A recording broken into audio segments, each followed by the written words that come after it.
నరేంద్ర మోడీ గారు 12 సంవత్సరాలు పూర్తి చేసుకున్న సందర్భంగా ఆయనకు శుభాకాంక్షలు తెలియజేస్తూ ఆయన సుదీర్ఘకాలంగా భారతదేశ ప్రధానమంత్రిగా కొనసాగుతూ వచ్చే 5 ఏళ్ళు కూడా తిరిగి అలాగే కొనసాగాలని చెప్పి భారతదేశ ప్రజలందరూ ఆకాంక్షిస్తున్నారు. అలాంటి ప్రధానమంత్రి గారు ఈ భారతదేశానికి దొరకడం అనేది భారతీయ జనతా పార్టీ యొక్క అదృష్టం. భారతీయ జనతా పార్టీ జనసంఘ నుంచి వచ్చినప్పటికీ అప్పటి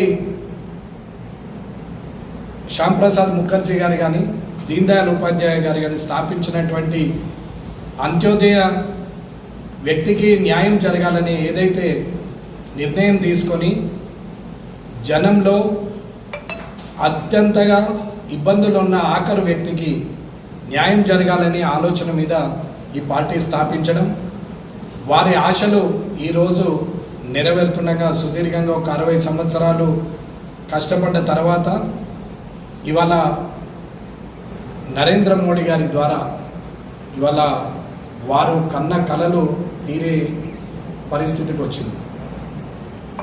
ఈ 12 సంవత్సరాల్లో డిమానిటైజేషన్ అయినా, ఆర్టికల్ 370 అయినా, అలాగే బార్డర్ విషయాల్లో అయినా ప్రపంచ దేశాల్లో భారతదేశం అంటే ఒక గౌరవము, ఒక ఉన్నతమైన స్థానము దొరకడానికి ప్రధానమంత్రి గారు తీసుకున్నటువంటి ముఖ్యమైన నిర్ణయాల వల్లనే ప్రపంచ దేశాల్లో ఇవాళ భారతదేశానికి గుర్తింపు ఉంది.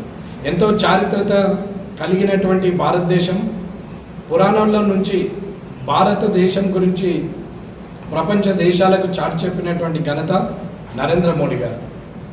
నరేంద్ర మోడీ గారు ఇవాళ ప్రపంచ దేశాల్లో ఒక ముఖ్య నేతగా, అగ్రనేతగా ఇవాళ ప్రపంచాన్ని రానున్న కాలంలో శాసించే దిశగా భారతదేశాన్ని ఎదుగుదల చేసినటువంటి వ్యక్తి నరేంద్ర మోడీ గారు.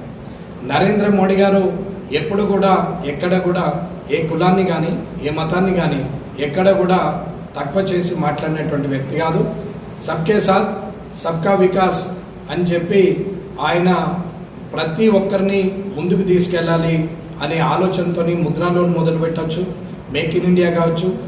అట్లాగే ఇవాళ డిమానిటైజేషన్ టైంలో కానీ కరోనా టైంలో కానీ ఆయన తీసుకున్నటువంటి సాహసపోత నిర్ణయాలు, అలాగే ఆర్టికల్ 370లో కూడా ఆయన తీసుకున్నటువంటి నిర్ణయం వల్ల ఒకే దేశం, ఒకే జెండా, ఒకే ఎన్నిక అనే నినాదం ఏదైతే భారతదేశంలో మూలాలు ఉన్నటువంటి పుట్టుపూర్వోత్తరాలు ఉన్నటువంటి ప్రతి ఒక్కరూ హిందువులా, ముస్లింలా, క్రిస్టియన్లని కాకుండా వారందరూ కూడా భారతదేశానికి చెందిన వారే, కానీ బయట దేశం నుంచి వచ్చిన వాళ్ళను బయటకే పంపించాలనే ఆలోచనతోని యూసీసీ పెట్టడం కానీ ఇప్పటి వరకు కానీ ఎన్ని కార్యక్రమాలు చేసినా భారతదేశ లబ్ధి కోసం చేసినటువంటి నరేంద్ర మోడీ గారు దేశ ప్రధానమంత్రిగా ఉండడం అనేది నిజంగా ఈ పార్టీ అదృష్టం.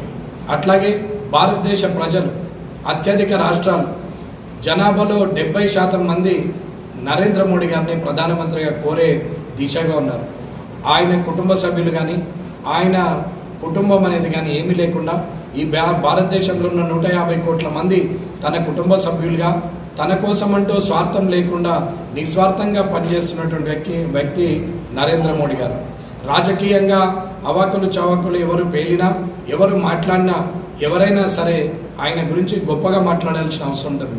రాజకీయంగా మాట్లాడే వ్యక్తులను పక్కన పెడితే రాజకీయేతరంగా దేశ భద్రత ముఖ్యంగా దేశం గురించి ఆలోచించే వ్యక్తులు, ధర్మం కోసం, సిద్ధాంతం కోసం ఆలోచించేటువంటి వ్యక్తులు ఖచ్చితంగా భారతదేశ ప్రధానిగా నరేంద్ర మోడీ గారికి మద్దతు ఇస్తున్నటువంటి సందర్భం. ఇలా 29 రాష్ట్రాలు ఉంటే మొత్తంగా ఇప్పటికీ 21-22 రాష్ట్రాల్లో మొత్తము ఇవాళ భారతీయ జనతా పార్టీ ఉంది. రానున్న కాలంలో మిగతా రాష్ట్రాల్లో కూడా మన తెలంగాణతో సహా ఇవాళ భారతదేశ రానున్న ఎలక్షన్లో ఇక్కడ కూడా భారతీయ జనతా పార్టీ ప్రభుత్వం ఏర్పాటు చేస్తుంది. అలాగే నరేంద్ర మోడీ గారు నిస్వార్థంగా తన కుటుంబ సభ్యుల కోసం ఆలోచించకుండా దేశాన్నే కుటుంబంగా, దేశ ప్రజలే కుటుంబ సభ్యులుగా భావించినటువంటి వ్యక్తి ఇవాళ 75 సంవత్సరాలు పూర్తి చేసుకొని ఆయన 12 సంవత్సరాలుగా దేశ ప్రధానమంత్రి ఉండి సుమారు 17 సంవత్సరాలు ముఖ్యమంత్రిగా పనిచేసి సుదీర్ఘంగా దేశానికి సేవ చేస్తూ అంతకుముందు సంఘంలో ఉండి కింది స్థాయి నుంచి అంటే ఆ ఒక్క ఆఫీసులో సంఘంలో ఉన్నటువంటి ఆ వ్యక్తి అట్టడుగు స్థాయిలో పని చేసుకుంటూ వచ్చి ఇవాళ దేశ ప్రధానమంత్రి అయిండు. దేశాన్ని గర్వించేటువంటి, దేశాన్నే ప్రపంచ దేశాల్లో గుర్తించేటట్టు దేశం గర్వించే ప్రధానిగా నరేంద్ర మోడీ గారు ఎదగడం అనేది నిజంగా చాలా అదృష్టం. కాబట్టి ఆయన రానున్న కాలంలో కూడా ఇంకా మంచి పనులు చేయాలి.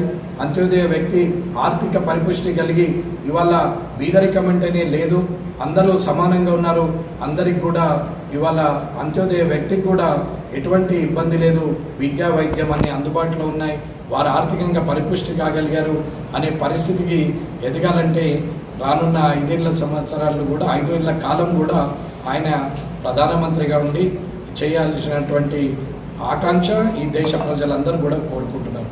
కాబట్టి నరేంద్ర మోడీ గారికి ఈ సందర్భంగా కామారెడ్డి నియోజకవర్గము అలాగే కామారెడ్డి జిల్లా తరపున కామారెడ్డి జిల్లాలో ఉన్న ప్రజలందరి తరపున, భారతీయ జనతా పార్టీ కార్యకర్తల తరపున, అలాగే భారతీయ జనతా పార్టీ అభిమానుల తరపున అందరికి కూడా అందరి ద్వారా వారికి శుభాకాంక్షలు తెలియజేస్తున్నాను.